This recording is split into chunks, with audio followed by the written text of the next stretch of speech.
Cosa l'ha spinta a scendere in campo per questa sfida, per questa corsa alla presidenza della regione in Sicilia? Ritengo che sia necessario cambiare l'aria nella casa delle istituzioni siciliane e quindi nella casa della regione. Cambiare l'aria per far entrare una nuova politica, una nuova morale, una nuova forma di impegno al servizio dei cittadini. Lei è pronipote di Don Luigi Sturzo, un cognome pesante. Ecco, questo cognome quando potrà agevolare questo percorso?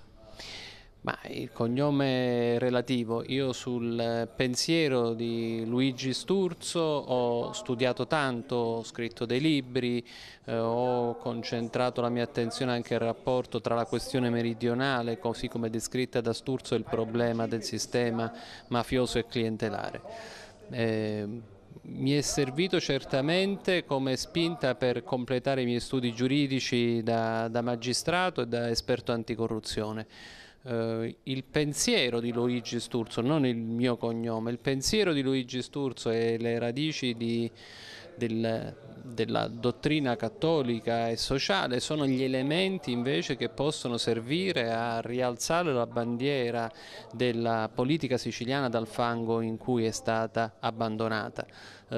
Io credo che oggi la lotta contro lo sperpero statalista, la spartitocrazia degli affari, il furto del denaro pubblico sia l'elemento centrale per riprendere la via del progresso, degli investimenti, della crescita culturale, morale e sociale della nostra terra. Lei pensa di poter trovare terreno fertile nel mondo dei cattolici?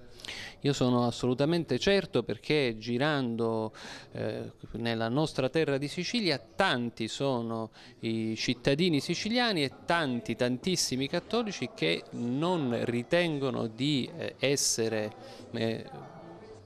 ancora una volta asserviti a un sistema di dominio e di malaffare. Il mondo cattolico ha una grande responsabilità, il mondo cristiano ha una grande responsabilità, essere oggi una avanguardia operosa nella ricerca del bene comune, nel tentativo di trovare tutte le strade che portano a una convergenza di azione con il laicato costituzionalmente orientato, quel laicato che si è opposto alla mafia, quel laicato che si è opposto allo sperpero e al furto del denaro pubblico, quel laicato che si oppone alle tangenti, quel laicato che si oppone ai traffici di droga, ai traffici delle armi, ai traffici sui soggetti più deboli come gli extracomunitari.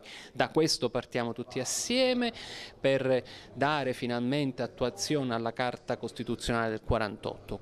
Crocetta, Musumeci, qual è la sua idea? Lombardo.